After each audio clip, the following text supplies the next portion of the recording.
Kamala Harris. Let's have a good debate. See you. Have fun. Thank you. If he were to enter the White House again, understand this is someone who has openly said he would I'm quoting, terminate the Constitution of the United States, that he would weaponize the Department of Justice against his political enemies. I probably took a bullet to the head because of the things that they say about me. They're the threat to democracy. In Minnesota, she went out, wait a minute, I'm talking now. Does that sound familiar? No, but Susan, this is important. Susan, I I want to have add, to but weigh in if, Mr. Vice President, I'm speaking. I have to I'm weigh speaking. Thank you very much. Thank you.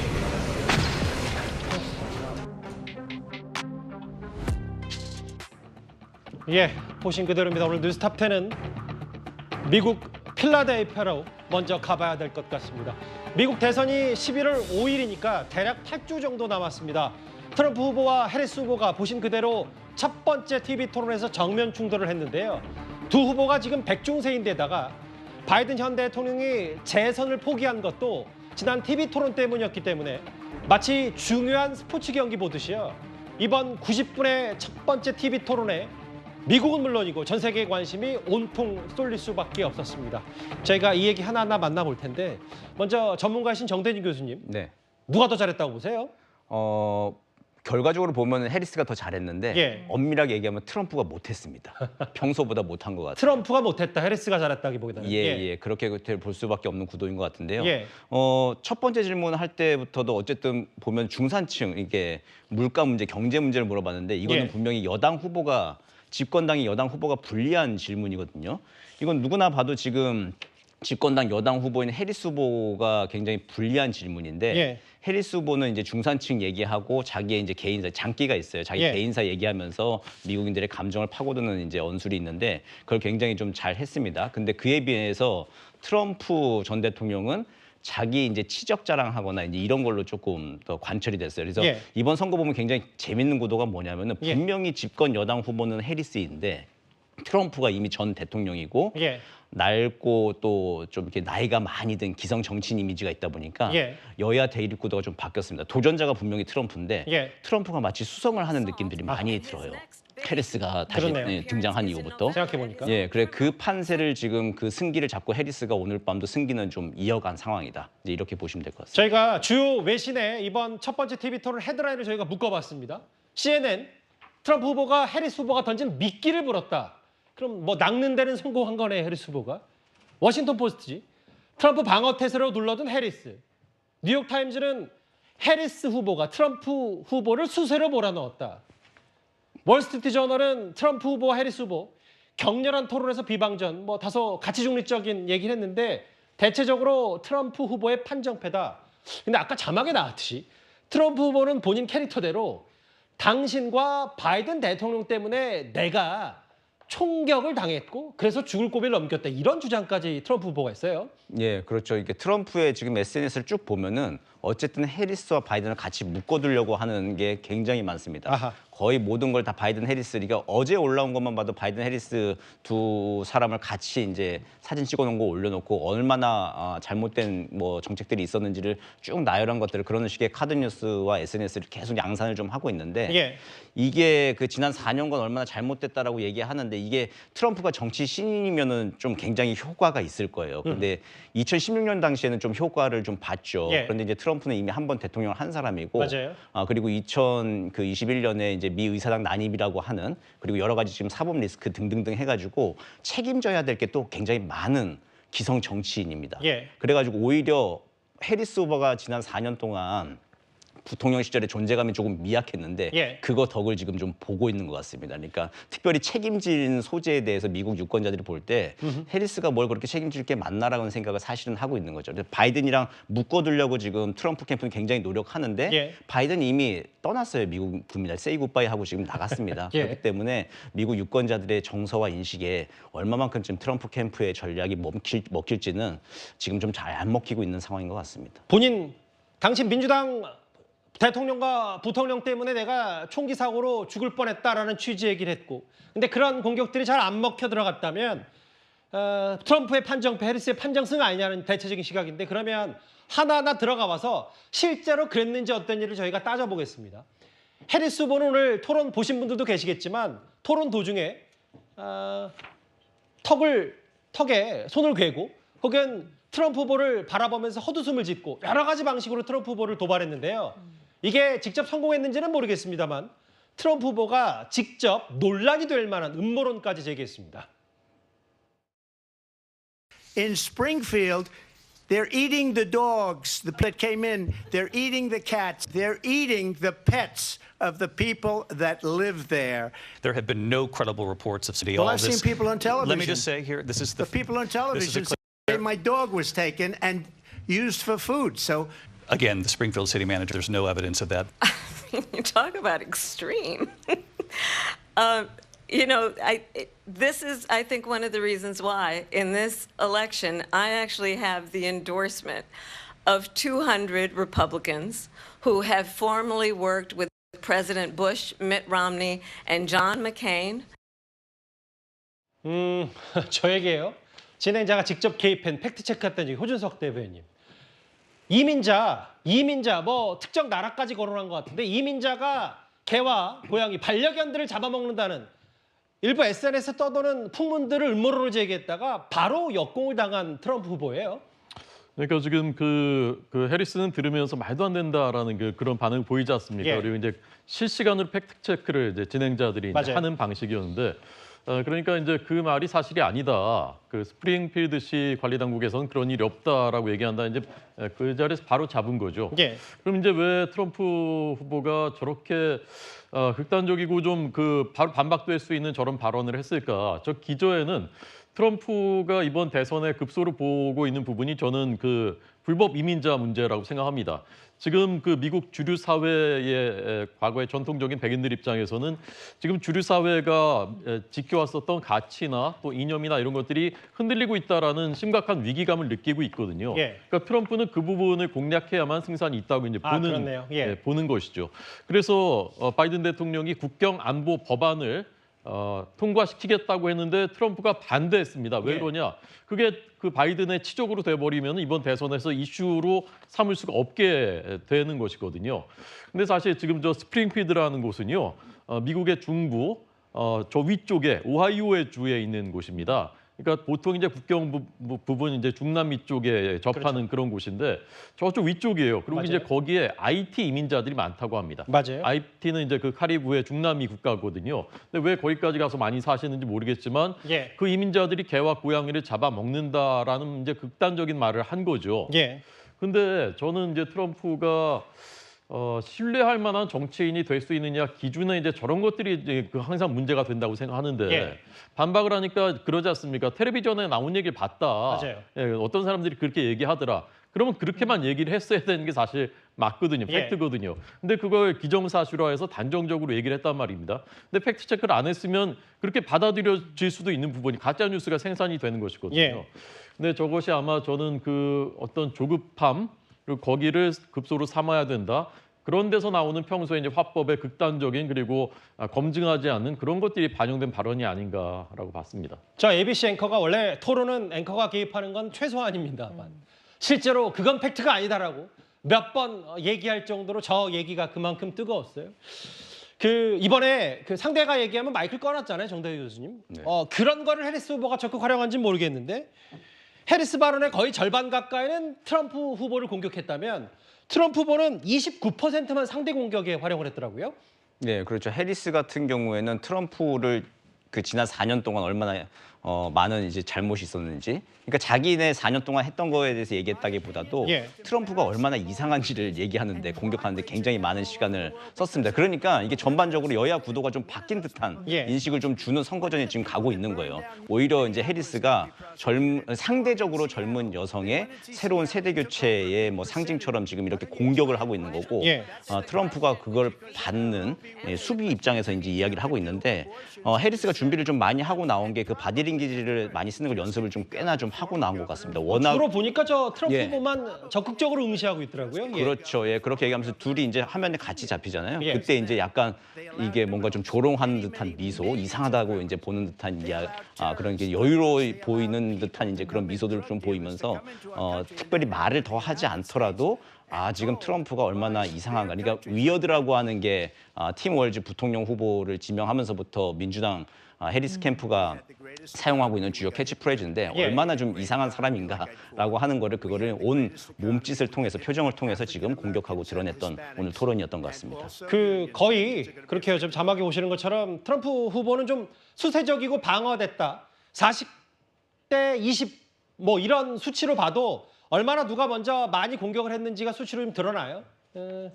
결국 아까 이민자 일부가 개와 고양이를 잡아먹는다는 것도 결국은 불법 이민자를 추방하겠다는 트럼프 후보의 얘기 때문인데 뭐 낙태권, 경제 아마 경제도 해리스 후보는 본인은 중산층에서 태어났고 당신은 뭐 이른바 금수저 아니냐 라면서 경제 공격도 했는데 해리스 후보는 부유층, 대기업 증세, 중산층 지원으로 불평등을 완화하겠다고 했고 대기업과 대규모 감사하겠다. 확실히 두 사람이 캐릭터답게 주요 정책들도 딱 판이하게 180도 다른 느낌이 있습니다. 이렇게 보시는 그대로 사안마다 정책마다 격하게 충돌한 두 후보인데요. 그런데 트럼프 후보 말고도 이 토론에 참전한 사람이 또 한 명 있습니다. 바로 한번 만나보겠습니다. I was at the Capitol on January 6th. And on that day, the President of the United States incited a violent mob to attack our nation's capital, to desecrate our nation's capital.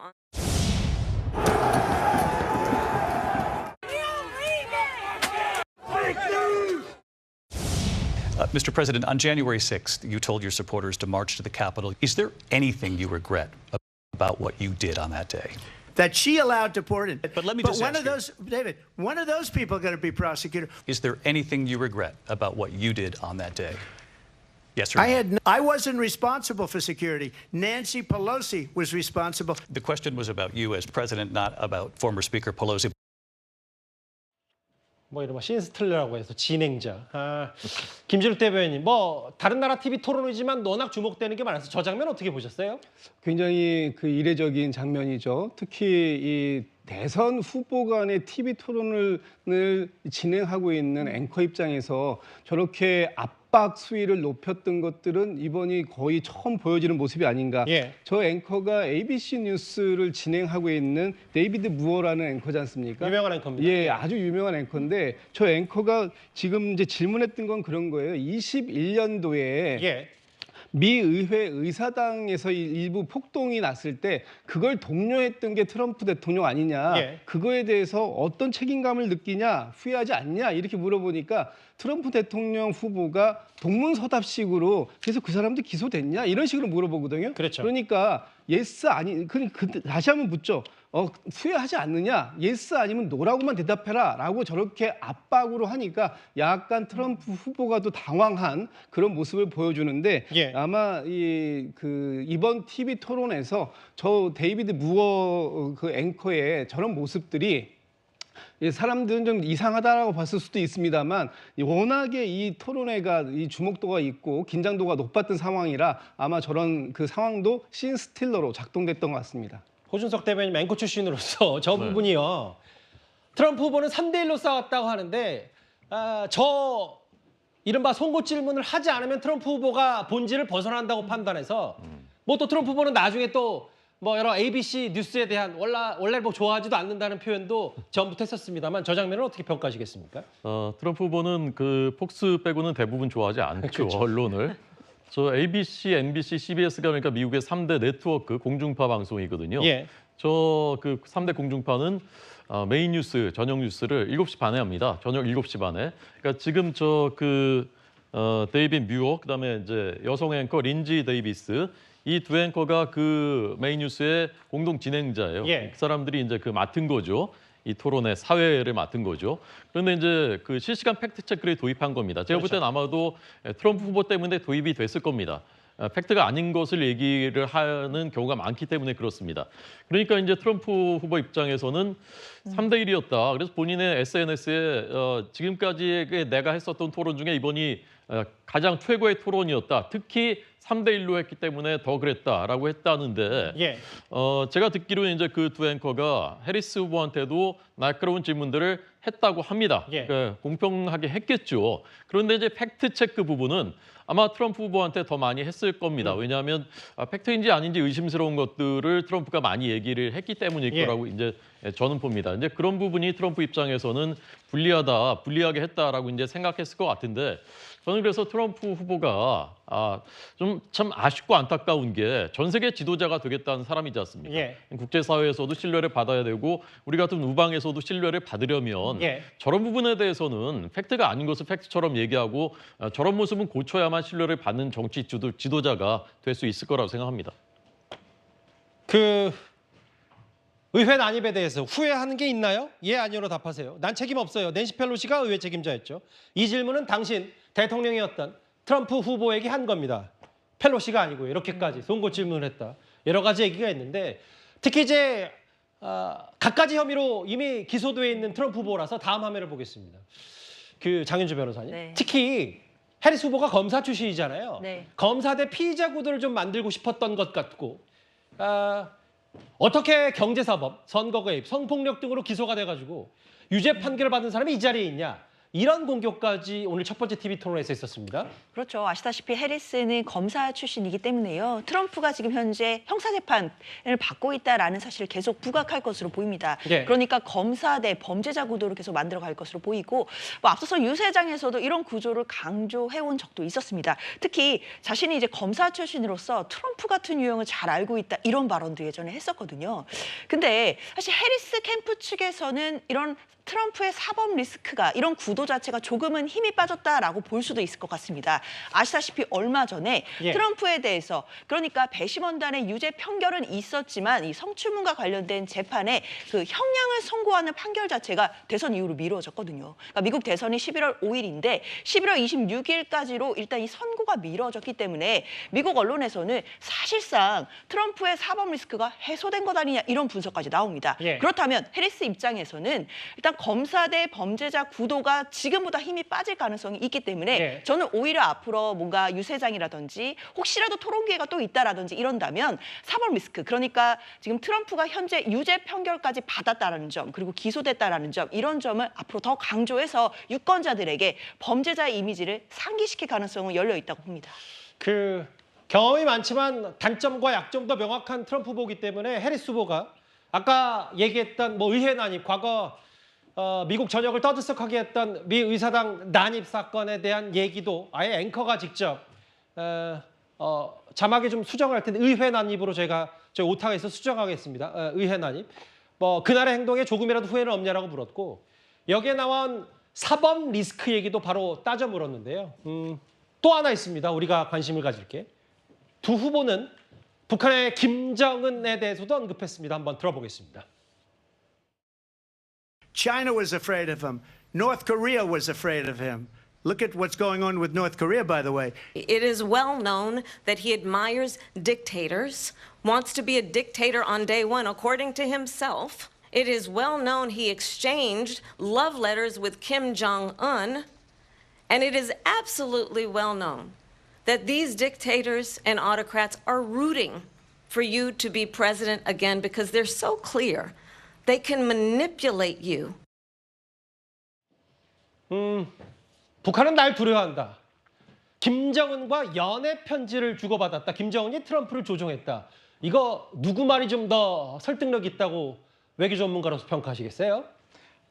날 두려워한다라고 이제 트럼프는 김정은에 대해서 평가를 했는데 두려워하진 않고 어쨌든 뭐 친하게 생각을 했다. 이제 이건 맞을 것 같아요. 예. 어쨌든 두 번이나 좀 만났었고 수차례 편지를 주고 받아가지고. 근데 트럼프가 이제 독재 국가들의 이제 독재자들을 대하는 방식이 그겁니다. 개인적인 친분을 쌓아요. 그러니까 탑다운 방식으로 친분을 쌓고 해가지고 특별한 도발을 하지 않도록 관리를 하는 것. 이제 그게 트럼프 시대 때 보여줬던 독재 국가의 지도자들을 대하는 방식이었죠. 이제 예. 그래서 이제 김정은 위원장도 당시에 어쨌든 두 차례 북미 정상회담을 하고 2019년도 2월달에 하노이 노딜로 이제 북미 회담이 결렬됐습니다만은 중간에 6월 마지막 날에 또 판문점 와가지고 잠깐 또 만나고 그리고 또 12월 말까지 김정은 위원장은 또 기다렸어요. 사실 연말 시한이라고 하는 걸 그때 이야기를 하면서 미국이 새로운 계산법을 가지고 와라라고 하는 걸 기다리는 게 2019년까지 일들이었습니다. 사실은 그때까지는 김정은 위원장도 조금 기다리고 있었죠. 미국의 자세 변화를. 예. 근데 이제 2020년 되면서 코로나 팬데믹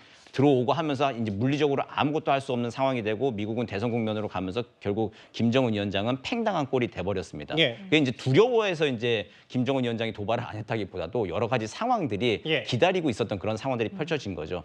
이제 이거에 대해서 이제 해리스 후보는 지금 각종 독재자들한테 그렇게 구애를 하고 입만 맞춰주고 하면서 실제로 미국의 이익을 챙긴 게 아니라 그냥 도발하지 않으려 상황 관리하는 것 정도밖에 되지 않는다. 그 점을 또 공격 포인트로 삼아가지고 예. 자기는 독재자들한테 아첨하지 않겠다.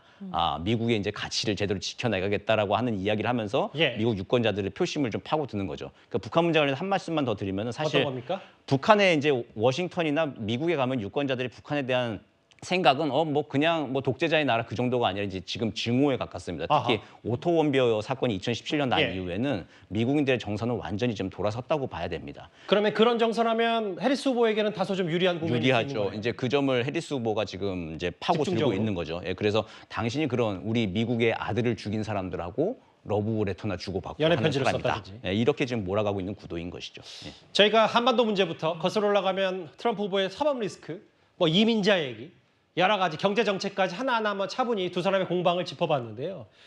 중간 정리 좀 해볼까요? 다음 화면을 보겠습니다. 앞서 여러 주요 미국의 외신들의 헤드라인, 뭐 트럼프 후보가 해리스 후보에게 낚였다든지, 뭐 도발에 여러 가지 그 빌미를 줬다든지, 뭐 이런 것들에 대한 얘기를 했다면 첫 번째 TV 토론 승자는 대체적으로 해리스 손을 들어줬다. 근데 이제 호준석 대변인 이런 거잖아요. 뭐 예상보다는 해리스 후보가 신인답지 않게 선전했다고 하더라도 미국이 워낙 공화당 지지 세력과 민주당 지지 세력이 정확히 양분이 돼 있기 때문에 TV 토론에서 선전했다고 해서 이게 표심을 좌우할 만한 결정타라고 보기는 어렵지 않겠습니까? 네, 저도 그 말씀에 동의합니다. 왜냐하면 2016년에 힐러리 클린턴하고 바로 트럼프가 이제 그때 TV 토론했을 때 세 번 다 힐러리가 완승이었다라는 평가가 많았습니다. 그런데 대선 결과는 사실 그 힐러리의 패배로 귀결됐거든요.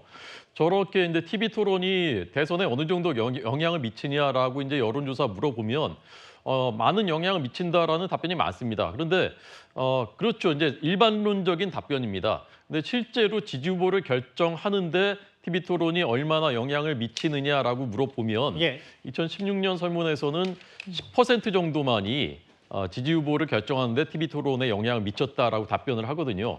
그런데 사실 이제 그런 그 10%는 대부분 결과적으로는 투표를 안 하는 분들이 많습니다. 그러니까 이게 TV 토론이 누가 잘했다고 해서 결정적인 영향을 미치지는 않는다. 사실 이제 지난번 우리가 기억하는 1차 TV 토론, 그 당시 바이든 대 트럼프 때 67대 33. 그때 이제 바이든 대통령이 워낙 이제 그 노쇠한 모습을 보였기 때문에 후보를 사퇴하게 되는 결정적인 계기가 됐죠. 그건 바이든이 진짜 못한 거잖아요. 사실 그 토론은. 그러니까 아주 그런 드라마틱한 일들, 우리가 기억하는 뭐 케네디 대 닉슨 때 같은 그런 일들은 일어나지만 토론의 승패를 가지고서 우열을 가지고서 전체 판세에 영향을 미치느냐, 저는 이제 그렇지 않다고 보고 오히려 지금 추세는 9월 초 NY 뉴욕타임즈 여론조사에서는 트럼프가 역전했단 말입니다. 예. 그래서 트럼프가 이제 상승세인 건 맞거든요, 지금. 그래서 이것이 얼마나 영향을 미쳤을지 여부는 다음 여론조사를 봐야 정확히 판가름이 될 것 같습니다. 뭐 다만 그런 건 있을 겁니다. 아까 잠깐 영상에 지나갔다시피 사진으로 그 워낙 두 후보가 백중세인데다가 지난번에 바이든 현 대통령이 TV 토론 때문에 거의 재선을 포기한 거기 때문에 보시는 그대로 거의 뭐 NFL, 슈퍼볼 보듯이 미국 시민들이 뭐 1억 명 넘게 봤다고 하는데요. 꽤 큰 관심사. 전 세계가 뭐 저희 한국뿐 아니라 여러 이목을 집중시켜야 할 첫 번째 TV 토론이었습니다.